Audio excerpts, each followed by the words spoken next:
Hey everybody, how's it going? Welcome to another edition of Symeou Says, the show right here on the Chronicles of a Gooner podcast, where we step out of the Arsenal sphere, where we talk about stories, big stories, making waves in the world of football. And I thought today would be a great day to bring this format back because we have heard some huge news about Trent Alexander-Arnold and his future. Is he on his way to Real Madrid? Is he about to walk out of Anfield on a free transfer and sign for Los Blancos in the summer? There's a lot to unpack here. There's a lot to get into here. This has sparked a really emotional reaction from Liverpool supporters all over the world.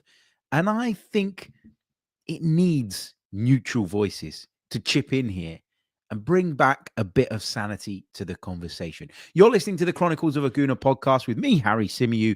Let's get into it.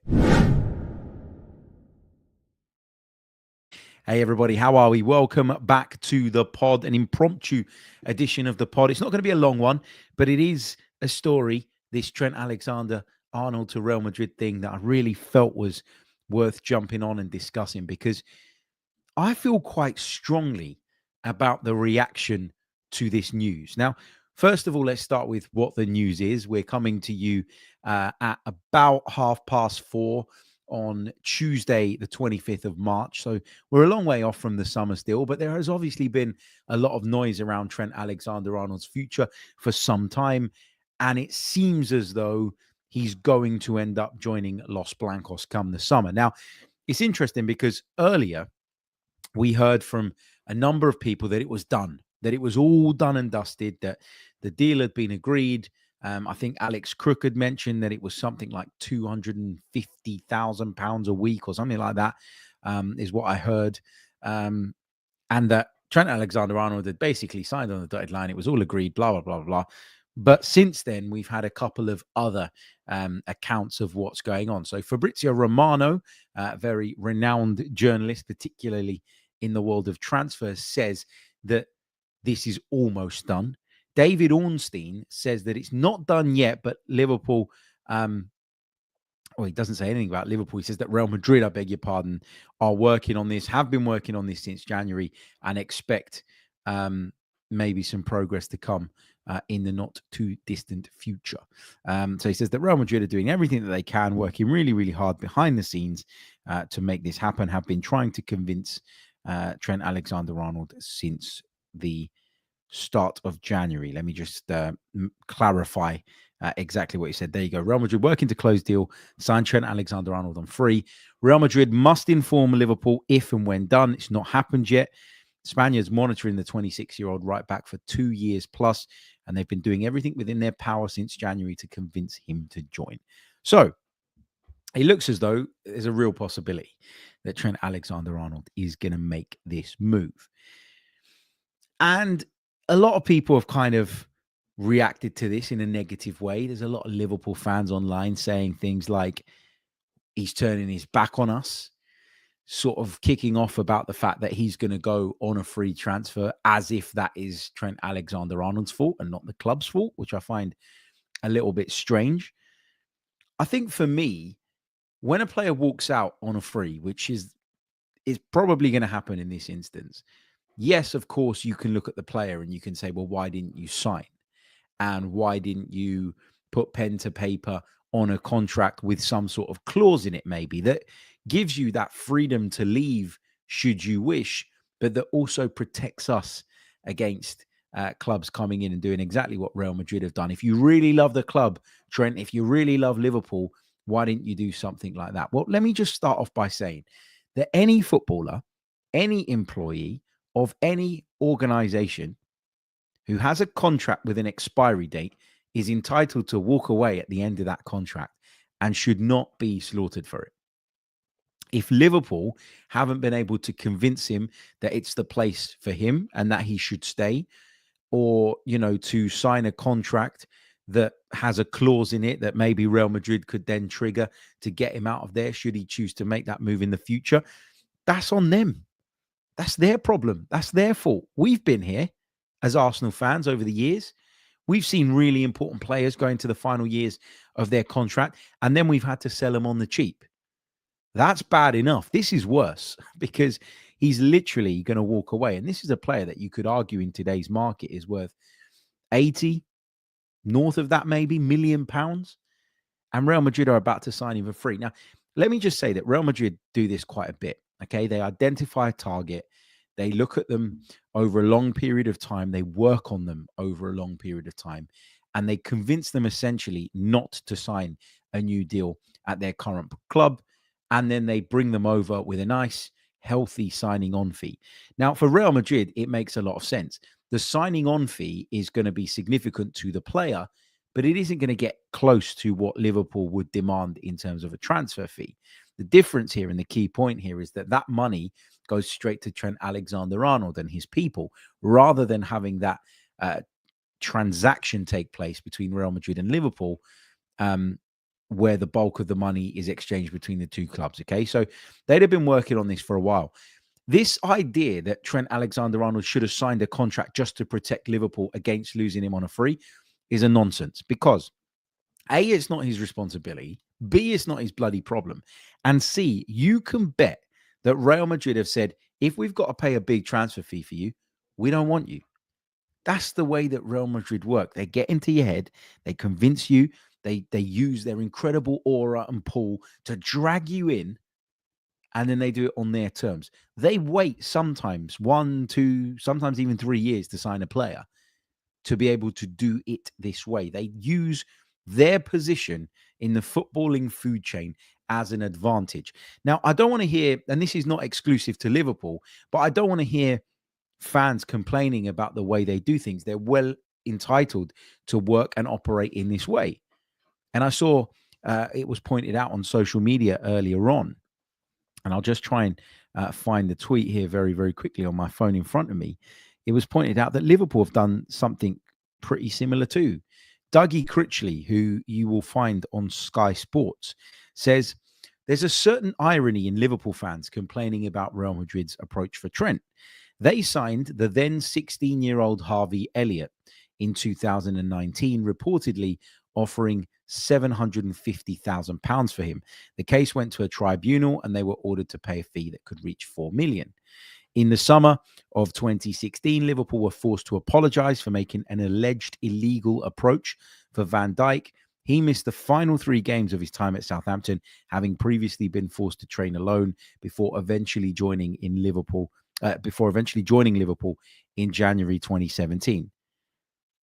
Every club takes advantage of their position in the food chain. The only thing Real Madrid have exploited is their reputation for winning the biggest competitions and Liverpool's inability to get their best players to extend.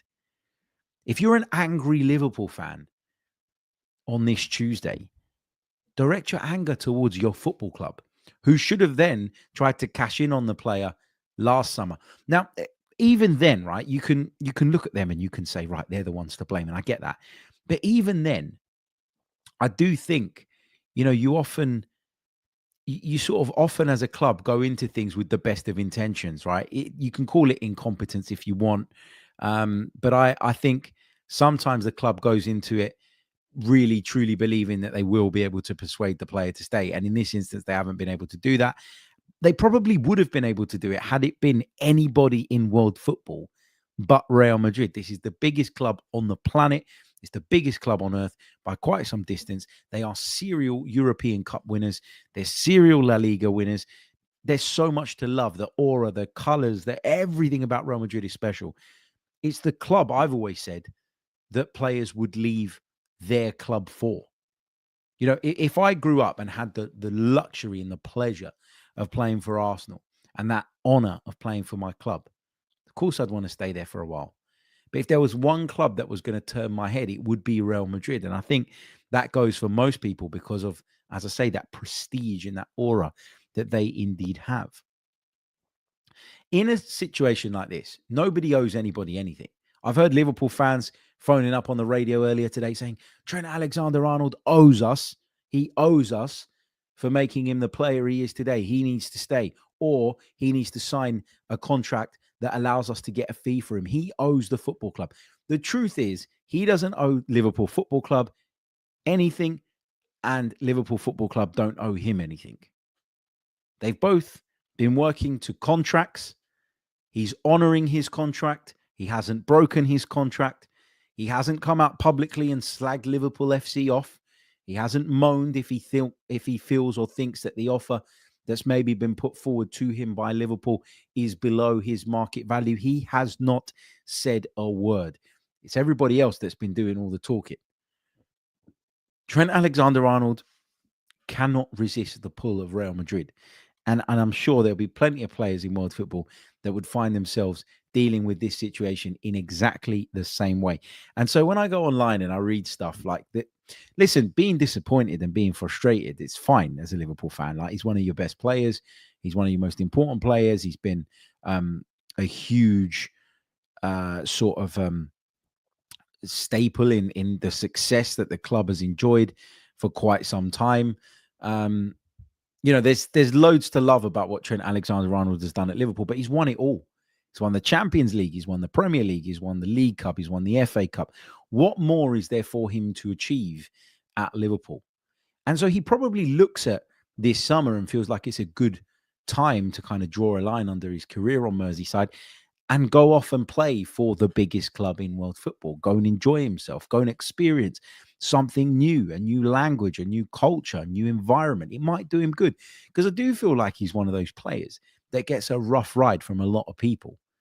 When he plays really well, people want to point out how suspect he can be defensively. And when he defends really well, people complain that he hasn't produced as much as he can in the attacking third. He's a very unique type of fullback in that he almost looks more like a midfielder, but when you put him in midfield, it doesn't always work the same.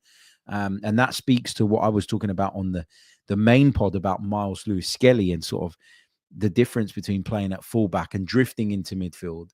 The difference between that and starting in midfield is two very, very different things. So, you feel like he would have the freedom of the right-hand side at the Bernabeu. You feel like it for Real Madrid means that Valverde can move back into his natural position, which is in centre midfield. He's too good a player to be playing out of position. He's too good a player to be the kind of square peg in a round hole. And so there's so many benefits to Real Madrid signing him, and to get him on a free is really great business, from them. But the thing that really does get under my skin, and this is even, as a fan who, has no affiliation with Liverpool Football Club or Trent Alexander-Arnold, I get frustrated when I go online and I read some really silly things. Like I've read a couple of funny jokes. It's banter. They're funny. There was one that said something along the lines of Liverpool offered him a new contract, but then they dribbled past him, right? Referencing the fact that often we talk about him being dribbled past by some of the game's finest wide plays, right? Fine, that's funny. That kind of stuff is funny. That's banter. And I'm sure that that's the type of thing that his mates will see online and will send to him in a WhatsApp group, and they'll all have a good old laugh and chuckle about it. But when it starts becoming you Judas this and you Judas that and you traitor, and I've even seen a couple of racist bits as well online as well from idiots, like cretins, like literally should not be allowed to have any sort of form of communication available to them. That kind of stuff, it really kind of highlights the ugly side of modern football. And it's what I hate most about modern football, is the way that everybody judges, the way that everybody's opinion is sort of seen as being significant. That's not to say you can't have an opinion, right? So I have opinions on Arsenal all the time. My opinions are not significant. My opinions do not influence the thinking of the football club, nor do I think they should. But there are a lot of people out there with very big platforms and very loud voices who genuinely do believe in their own hype. And then they go on these kind of toxic rants and tirades, and that has an impact. That spills over. That is picked up by youngsters who should know better but don't.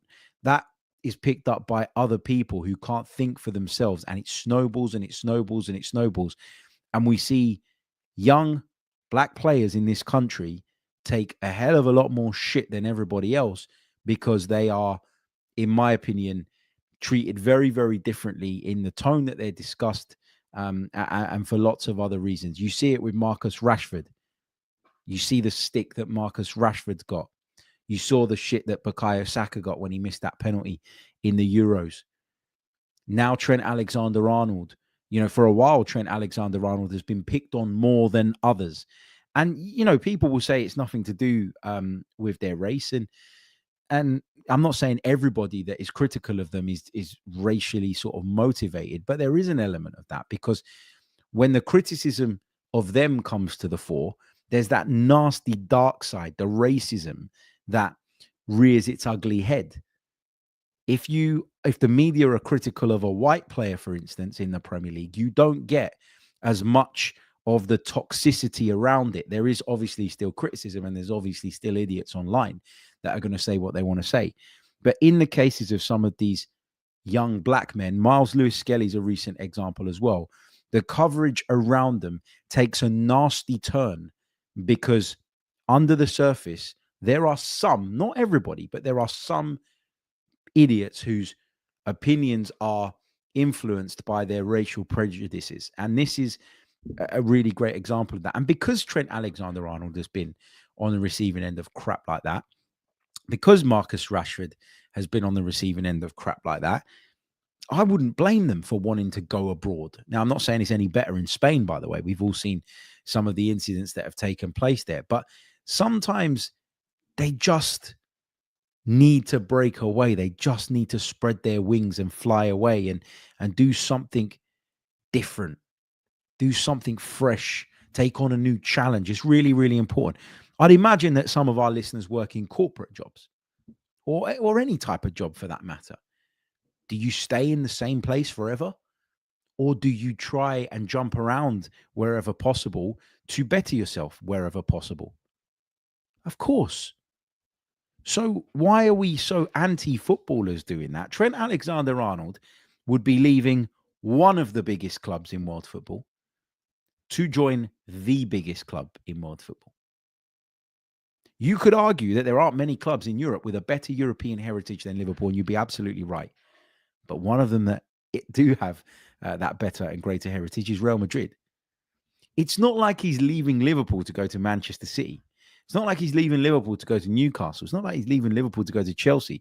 Trent Alexander-Arnold is leaving Liverpool to join the biggest club in world football, and I don't blame him for a second. And while I expect fans to be disappointed, and this does highlight the very emotional nature of sport and football fandom, I think that some of the responses to this have just been ridiculous. What I also find maybe not, it doesn't anger me, but it does make me laugh, is how many of these people on social media and in various platforms have been pretending for such a long time that they knew that Trent Alexander-Arnold was going to stay, only for the big boys, your Fabrizio Romanos, your David Ornsteins, to come out and not confirm that the deal's done, but give us an indication that that's the direction in which things are heading. It's a lesson to those people as well. Stop pretending that you're in the know, because you're not. Give it a rest. You just look stupid when these things come back and bite you in the ass. So yeah, look, I think that it's a great move for him. I think he could really do with a fresh start, given what I've talked about and some of the coverage around him. I think that he probably feels like when Jurgen Klopp left, that was a point where he could start to maybe reconsider his future. And if he thinks it's the right decision for him, then go for it. I think it is the right decision for him. I think it's a great move for Real Madrid. The only losers here are Liverpool Football Club, and that is a situation of their own making, because they obviously felt that they could convince him in his final year. They weren't able to do that. So, yeah, if you want to be angry at someone, I think as a Liverpool fan, you got to look at your football club. I'd be furious at my football club if we allowed a player who's probably worth 80 plus million pounds in today's market, if we let him walk away for free. Now, you can try as hard as you want, but if you don't get the result, the scrutiny is always going to be there and you're always going to be criticized. And Liverpool as a football club are going to have to take that on the chin. I just don't get why why fans have turned on him. You hear all this "you'll never walk alone" stuff. You hear all this, once a Scouser, always a Scouser stuff. And, that does apply with a lot of Liverpool fans. And I've said it before, I think Liverpool have got one of the most passionate, loyal fan bases on the globe. And I've made that comparison between us and them at times when I've said, look how they stick with their team versus us. So I do think generally they're a really loyal and strong fan base, but you're seeing examples at the minute, particularly online, and online doesn't always represent the vast majority, I have to say, but you're seeing examples of people who've got the tagline "you'll never walk alone" in their bio, while simultaneously calling Trent Alexander-Arnold every name under the sun, because it looks like, it's not even done yet, but it looks like he's on his way to Real Madrid. People have short memories. He's been a big contributor in a really good period for Liverpool Football Club. They haven't won the league for 30 years. He was part of the team that broke that duct. He's won the cup. He's won the League Cup. He's won the Champions League, a European champions, a European champion with Liverpool.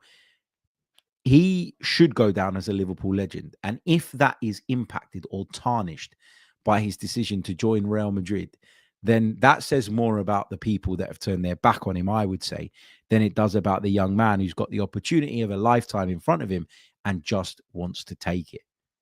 So yeah, those are my thoughts on the news that Trent Alexander-Arnold is edging ever closer toward a move away and a move to Real Madrid.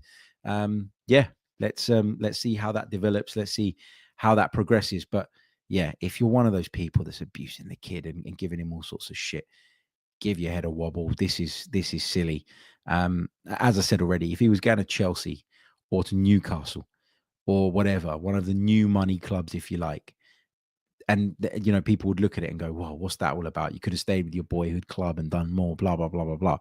But this is the one and only Real Madrid, and it's the one club that will turn the head of pretty much everybody in world football. So you can't blame him.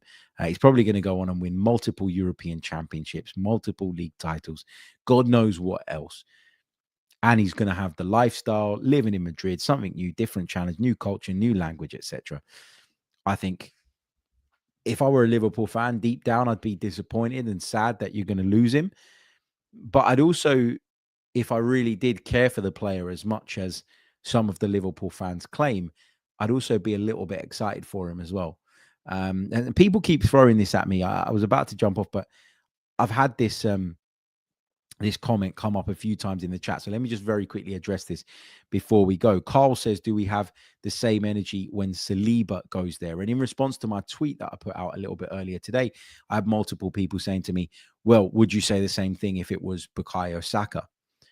If Saka and Saliba win everything with Arsenal, we as a football club aren't able to get them to sign new contracts, and they run their contracts down while remaining completely professional, by the way, throughout, as Trent Alexander-Arnold has, and then decide to join the biggest football club in the world.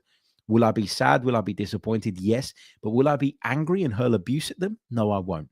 If we were to lose Saka and Saliba, let's say, for argument's sake, next summer, it's not going to happen, but if we did, my biggest disappointment would be if they haven't achieved with Arsenal. What a shame that would be, because of how talented they are and because of how good the team around them is. That would be 50% of my pain. And that's the thing that I think people miss. In Trent Alexander-Arnold's case, where you've won it all with Liverpool, it's a nice time to draw a line under it. If Saliba left tomorrow, I would say, man, what a shame that we didn't win anything with Saliba and Gabriel. That's one hell of a partnership. Same with Bukayo Saka. The frustration would be partly regret, and that regret comes from not seeing them achieve at your football club what you believe they can. What more can you see Trent Alexander-Arnold achieving at Liverpool Football Club? He has done it all. Be upset, yes. Be frustrated, yes, but at the football club. And even if you still feel a sort of air of frustration towards Trent Alexander-Arnold, do you need to go online and abuse the guy? Or say things that you'd never say to his face? No, you don't. And that's kind of the overarching point. Right, I'm going to leave it there. Thank you all so much for joining me on this episode of Symeou Says, bonus episode of the Chronicles of a Gooner podcast. I will see you all very soon on the next episode. Until then, take care of yourselves. Let me know your thoughts in the comments. Like, subscribe if you're with us on YouTube. If you're listening on audio, leave us a review. You know the drill, and I'll see you all on the next one. Goodbye.